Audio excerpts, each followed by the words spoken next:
Mapalad ang taong hindi nag-aalinlangan sa akin. Pag-alis ng mga alagad ni Juan, nagsalita si Jesus sa mga tao tungkol kay Juan. Bakit kayo lumabas sa ilang? Ano ang ibig ninyong makita? Sa bang tambok na inuukoy ng hangin? Ano nga ang ibig ninyong makita? Isang taong may marigal na kasuotan? Ang mga nagdamit ng marigal ay nasa palasyo ng mga hari. Ano nga ba ang ibig ninyong makita? Isang propeta? Oo, at sinasabi ko sa inyo, higit pa sa propeta. Sapagkat si Juan ang tinutukoy ng kasulatan, narito ang sugo na aking pinadalang mauuna sa iyo. Iyamandan niya ang iyong daraanan. Sinasabi ko sa inyo, sa mga isanina, wala kang lumilitaw na higit na dakila kay Juan Bautista. Ngunit ang pinakakaba sa mga taong pinaghahain ng Diyos ay dakila kaysa sa Kanya. Ang mabuting balita ng Panginoon.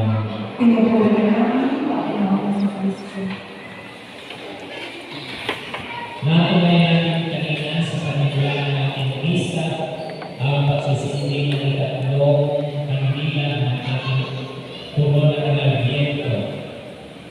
At ito ay Hulay 1 na ang ating kung mapapansin ninyo yung Hulay 8 na ating sinindihan ay hindi ang kahit o Hulay Liga na kung saan ay simbolo ng pagsisisi at pagbabalik loob na siyang diwa ng Adviento. Pero bakit napapit ang ating sinindihan kung sa ngayon? Adviento ay nangangulugan na pagdating ng ating Panginoon sa ating piling at dahil diyan tayo ay naghihintay.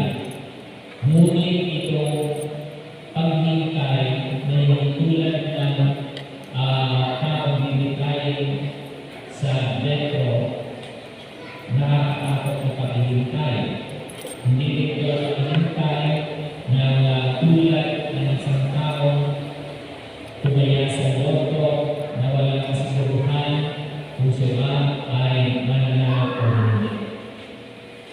Kaya nga sa ikatlong linggo ng Adviento sa pagsisindi ng Hulay 8 na kandila ay pinapakita sa atin na tayo ay magalak sapagkat yung paghihintay na hindi nakakatakot ay dapat paghihintay na mayroong ganap upang sasaya sapagkat sa ilang araw na ng ating paghihintay ay ating pagdiriwang ang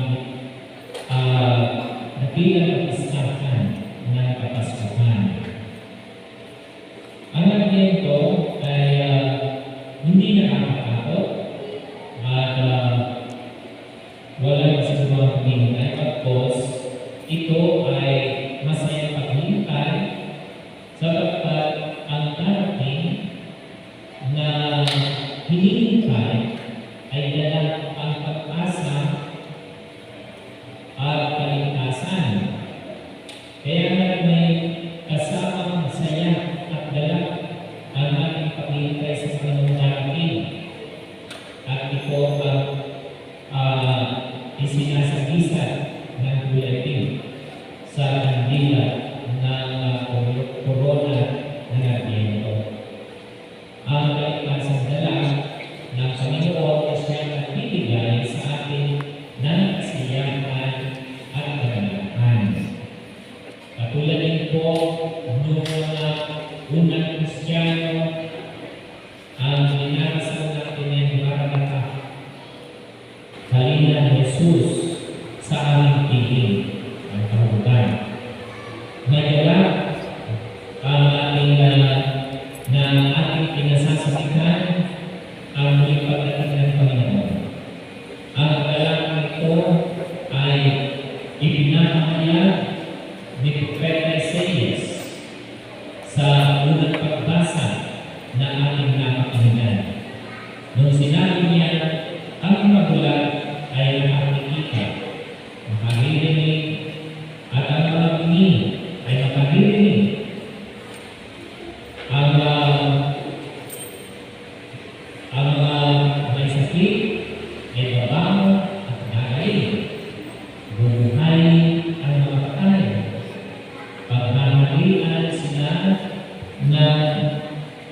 kaligayahan, ang lungkot at dalamhati ay mapapalitan ng luwag at ganap, magpakayanan. Ito rin ang gandang ibinigay ni Jesus sa mga alagad ng mga Bautista nung minsan sila ay subukin ni Juan Bautista papunta kay Jesus upang tanungin kung siya nga ba yung hinihintay nila Mesiyas kung maghihintay ka naman. Pero ang sabi na namin Panginoon, bukan kayo Juan Bautista at sabihin ninyo, oo, ako nga ang hinihintay. Kaya ang pagdating ni Jesus ay nagbigay ng kagalakan sa mga tao na nasa laylayan ng mundo. Ngunit hindi lahat ay magsasaya sa kanyang pagdating sapagkat may mga tao mag-aalay naman sa kanya. Tulad ng pag-aalay niya kay Juan Bautista bilang propetang sinugo ng Diyos. At bakit nag-alinlan sila sa pagdating ni Juan Bautista? Sapagkat nandoon yung kanilang resista sa pagbabago. Dahil ang panawagan ni Juan Bautista ay pagbalik sa Diyos, pagsisisi sa mga kasalanan at pagkalikod sa lumang buhay. Ayaw ng tao ang ihasa sa kanilang kalakaran. Ayaw ng mga tao bumalik pa sila. Ayaw nilang magsakripisyo. Gusto nila ay doon na lamang sila sa nakasamayan buhay nila.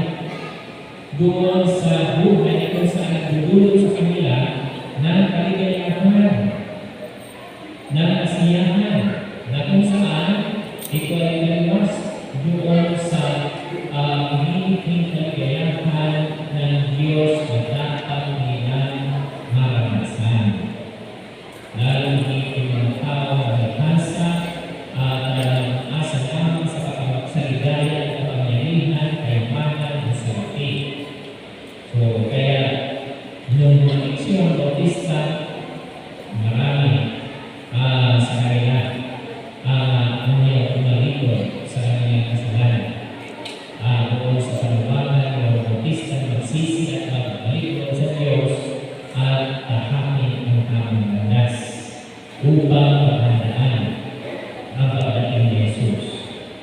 So kaya yung mga tao yun ay hindi sila sumatayon sa mga pangaral ni Juan Bautista ay lalo at ng pagdating ng ating Panginoon.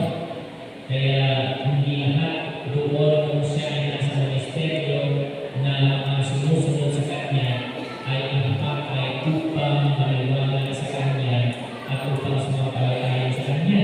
Yung iba doon ay dahil sa curiosity lamang. Yung iba doon ay dahil sa hinahanapan lamang sila. Siya nagbukas ng mga tao sumusunod upang siya ay maipagtanong at maisumpong doon sa mga authority doon para siya ay dakpin sapagkat alam niya si Jesus ay ang isang Mesiyas na tatayong leader nila. Alam niya siya ay isang political Mesiyas. Akala niya ang kanyang pagka-Mesiyas ay katulad ng politiko na noon sa kanilang libro. Kaya may mga tao na sumusunod kay Jesus, may mga tao na mga against kanya, kaya lahat doon na mga kalasunod niya noon ay talagang nasa sa kanya. Sapagkat hindi nila matanggap na sa Jesus na ganoon ang kanyang mga pagiging Mesiyas, sapagkat material na Mesiyas ang kanilang inaasahan. Nakatuon lamang sila sa kung ano yung para sa convenient ng kanilang mga pisikal na pangangailangan. So, wala sa kanilang loob yung para sa kanilang spiritual na kapakinabangan. Kaya, yun ang hindi nila makita doon sa pagdating ng Jesus. At ano bang ipinapakita nito at ipinapahayag nito para sa atin? Tayo bilang mga Kristiyano, bilang mga kasunod ni Kristo, maaaring makulan sa amin na ang ating pinapakalahan ay minsan ay ang ating material na kaligtasan. Makikita natin ito sa ating paghahanda sa pagdiriwang ng Pasko. Ano nga ba ang higit na mahalaga sa atin? Kalimitan na umiyaw sa panlabas na ipaghahanda. Nakakuha lamang tayo sa mga external preparation, physical preparation, sa kung paano natin pamiligayahan na natin sarili sa kapastuhan. Bulan ng mga paghahanda sa natin sa pagdiriwang ng kapastuhan na nakatuon lamang sa regalo, sa salusalo, sa pamamasyal at sa pagdiriwang. Limitan ay nauuwi sa panlabas ng paghahanda. Totoong masaya ang Pasko. Ang Paskong puno-puno ng dekorasyon, pagkain, alak, regalo at mga panlabas sa pagkakakita na naging masaya. Pero ang pinapaalala sa atin ngayong taong linggo, huwag sana natin kalimutan na walang saysay ang lahat ng ito kung makakalimutan natin ang ating pangalaw na paghahanda. Ito'y nakatuon sa spiritual na paghahanda. Kaya ang dalawagan na nagbiento ay hindi nagbabago. Sisika sa iyong mga kasalanan, talikuran mo ang iyong lumang pamumuhay at humarap ka at lumakad ka sa Panginoon na magpapalibago sa iyong buhay.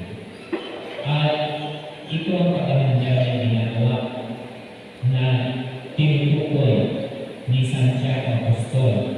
Isang matyagang paghahanda tulad ng isang magsasakang hinihintay ng pagkaka ang mga kahahuna ng kanyang galing. Kaya ang pangatlong kardina ating sinindihan ngayon at yan ay nagpapaalala sa atin na lumakad tayo at maghanda ng may gala sa paghintay natin sa ating Panginoon. Huwag tayo matakot na mabuti kung ano pa man yung nakasanay sa ating sarili, ngunit ito hindi nakapagpapalago sa ating buhay pagkatupad na yan sa Diyos. Nadalating na linggo, may isa pang kandila tayong sisindihan. At ito na ang kukumpleto sa panahon na nandiyan sa ika-apat na linggo ng nandiyan. Ito ay magandang paalala sa atin na nagbibigay pa ang Diyos ng pagkakataon upang suriin natin ang ating sarili. Kung hindi natin ito nagagawa.